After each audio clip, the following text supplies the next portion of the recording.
제가 이제 사고가 났을 때 순간 이거 어떻게 처리하지? 한번 진상을 펴볼까? 1,000만 원 이상 요구한다. 뭐 이렇게 했을 때는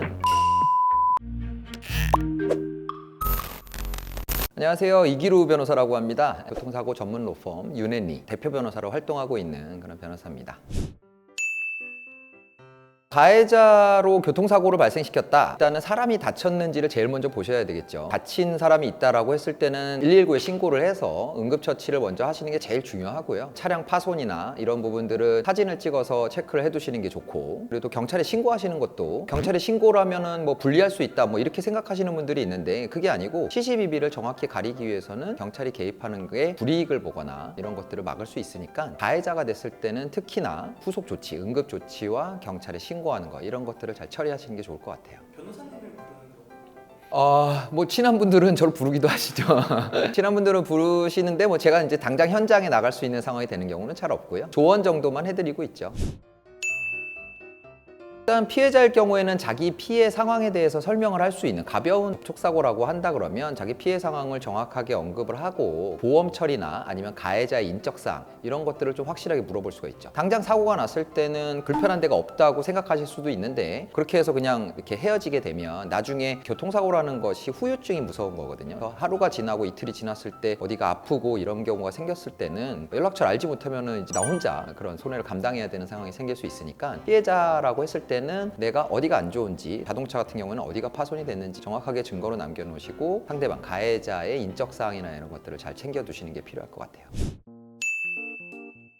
보험 처리를 하기 위해서는 보험사가 모든 손해를 그냥 다 내주는 게 아니에요. 자기부담금이라는 게 있습니다. 사고를 내도 내가 아무런 부담을 하지 않는다라고 했을 때는 운전을 너무 소홀히 할 수가 있겠죠. 사고가 나도 뭐 내가 손해볼 게 없으니까. 그래서 자기부담금이라는 것을 내도록 하고 있고 가입한 보험에 따라서 조금씩 다르긴 하지만 보통 50만 원 정도 전체 손해의 몇 프로에 해당하는 금액을 자기부담금으로 이렇게 책정을 해놓거든요. 사고가 경미해서 굳이 보험 접수를 할 필요가 없을 정도로 경미하다 다고 하면 보험 접수하지 않고 서로 합의로 끝내는 거죠. 자기 부담금보다 적은 금액으로 해결할 수 있는데 굳이 보험 접수를 할 필요는 없잖아요. 당시 상황을 잘 남겨놔야 돼요. 그 자리에서 합의를 보고서 뭐 신고 없이 끝낸다고 했을 때는 문자 메시지 같은 걸 주고받으시라고 해요. 상황에 대해서 서로 원만히 합의를 보기로 하고 증거를 남겨두시는 게 중요하고요. 작정하고 도망가는 것도 뺑소니가 되지만 사고를 일으킨 당사자를 확인할 수 없는 상태를 만드는 것도 뺑소니가 되거든요. 서로 연락처를 주고받으셨다면 사실 뺑소니로 신고를 당한다고 하더라도 아니 뭐 내 연락처 줬으니까 언제든지 내가 가해자라는 거, 교통사고의 당사자라는 걸 인지시켰다면 그러면 그런 혐의에서는 벗어날 수 있어요. 근데 그 뺑소니에서 주의하셔야 될 부분은 어린아이와 사고가 났을 때 굉장히 주의를 하셔야 돼요. 그러니까 보통 어린아이들 같은 경우에는 자기가 사리분별을 잘 못하기 때문에 사고를 일으키면 놀라고 오히려 뭐 자기가 잘못한 것처럼 막 이렇게 해서 죄송합니다 그러고서 가버리는 경우가 있거든요. 근데 사실 어린아이들은 자기가 사고로 인해서 얼마나 다쳤는지 뭐 그런 것들을 정확히 판단하기가 어려운 경우가 많아요. 법원에서는 어린아이들하고 사고가 났을 때는 아이가 괜찮다고 하더라도 반드시 문제가 있으면 나한테 연락하라고 인적사항을 남겨줘야지 그러지 않고 그냥 만연하게 괜찮다고 하니까 갔습니다 라고 하는 걸로는 뺑소니 혐의에서 벗어날 수가 없거든요. 어린아이하고 사고가 났을 때는 인적사항을 꼭 남겨주는 거 굉장히 중요하다고 알고 계셔야 될 것 같아요.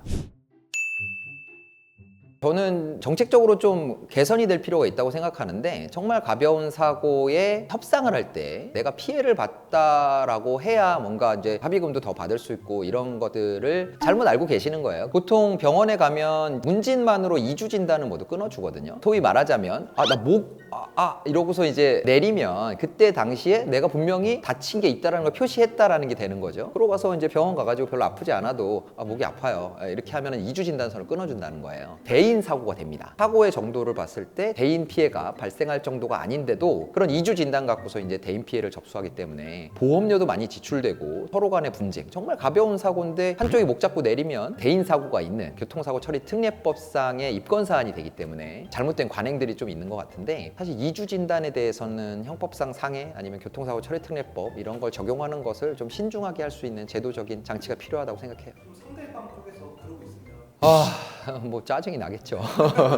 사실 저는 그런 상대방과 사고를 나본 적은 없는데 오히려 또 제가 이제 그렇게 사고가 났을 때 순간 이거 어떻게 처리하지? 한번 진상을 펴볼까? 뭐 이런 생각 하는데 중이 제 머리 못 깎는다고 사실 이제 너무 아는 게 많으니까 사실 그렇게 못 하겠더라고요. 그것도 사실 뻔뻔한 사람들이나 할 수 있는 일 같아요. 그게 뭐냐면 교통사고로 병원에 치료를 받으러 가면 내가 치료비를 부담하는 게 아니라 보험사에 이제 접수 번호를 알려주게 됩니다. 보험사에서 이제 지불 보증을 하기 때문에 내가 따로 병원비를 지출할 필요가 없어요. 이제 받는 서류 중에 관련된 내가 진료를 받았을 때 작성된 진료 기록이라던가 보험사에 정보를 제공해도 되겠냐는 동의서를 같이 받는 경우가 있거든요. 실제로 내가 합의를 보는 과정에서 나도 모르는 사이에 내 진료 기록이나 나의 상태라든가 이런 것들이 보험사에 전달이 된다고 하면 합의를 볼 때 어떻게든 이제 보험사 쪽에서는 그 진료의 내용을 보고 보험금을 낮추려고 할 수가 있기 때문에 그 동의를 먼저 해주면 내 의사에 관계없이 병원에서 보험사가 진료 기록 같은 거를 가져갈 수 있다. 그런 부분은 잘 생각하고 선택을 하셔야 된다는 거죠.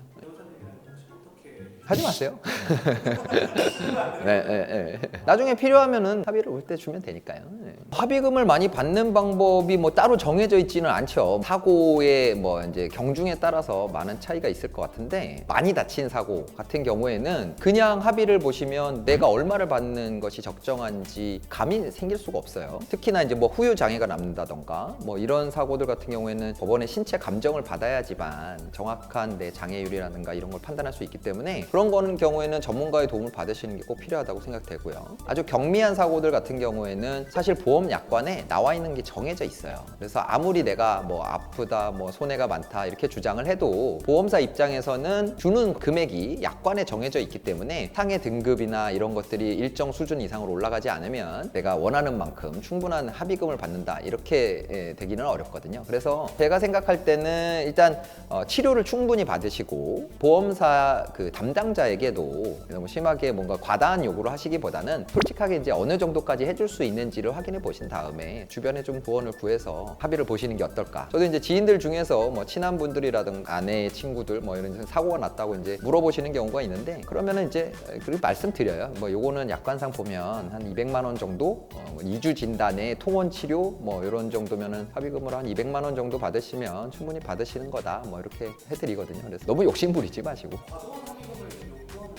당사자끼리 상대를 해야 된다고 했을 때 합의금을 이제 직접 지출을 해야 되는 상황에서 피해자가 이제 과도한 합의금을 요구하는 경우들이 많이 생기죠. 요즘은 특히나 이제 정보들이 너무 넘쳐나서 그런지 그런 분쟁들이 되게 많은 것 같아요. 근데 이제 가벼운 사고들 같은 경우에는 보통 합의금이 뭐 많아봤자 뭐 500만 원 안쪽에서 형성이 되는데 내가 봤을 때 통상 한 200만 원 정도면 합의를 볼 수 있는 사안인데 막 1000만 원 이상 요구한다 뭐 이렇게 했을 때는 그냥 소송하라고 하시면 됩니다. 소송하려면 돈이 더 들거든요.